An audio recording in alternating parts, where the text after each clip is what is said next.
श्रीमहिषमर्दिनी स्तोत्रम्।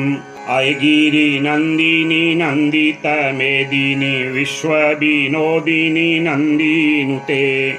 गिरिवर विन्ध्य शिरोदिनी वासिनी विष्णुविलासिनी जिष्णुनुते भगवती हे क्षिति कंठ कुटुंबिनी भूरि कुटुंबिनी भूरि कृते जय जय हे महिषासुरमर्दिनी रम्यकापर्दिनी शैलसुते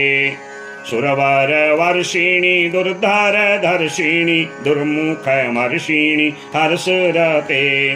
त्रिभुवन पोषिणी शंकर तोषिणी कलमसमोषिणी घोषरते धनुजनी रोषिणी दुर्मद शोषिणी दुर्मुनि रोषिणी सिंधुसुते जय जय हे महिषासुरमर्दिनी रम्यकापर्दिनी शैलसुते ऐ जगदम्ब कादम्ब वन प्रियवासिनी तोषिणी हासरते शिखरि शिरोमणि तुंग हिमालय शृंग निजालय मध्यगते मधुमधुरे मधुकैटभ गंजिनी महिष बिदारिणी रासरते जय जय हे महिषासुरमर्दिनी रम्यकापर्दिनी शैलसुते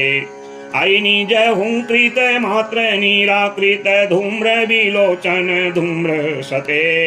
समर विशोषित रोषित शोणित बीज समुद्भव बीज लते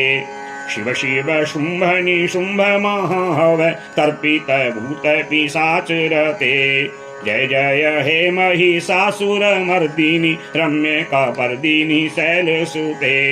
ऐषत खंड विखंडित रुंड वितुंडित शुंड गजाधिपते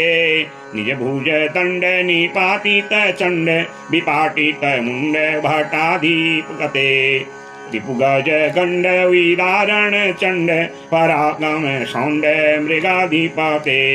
जय जय हे महिषासुरमर्दिनी रम्यकापर्दिनी शैलसुते धनुरनुसंग रणक्षण संग परिस्फुर दंगन तत्कटके कनक विसंग प्रिषत्कनि संग रसद्भट श्रृंग हता बटुके हत चतुरंग बालक्षितिरंग घटत बहुरंग रटत बटुके जय जय हे महिषासुरमर्दिनी रम्यकापर्दिनी शैलसुते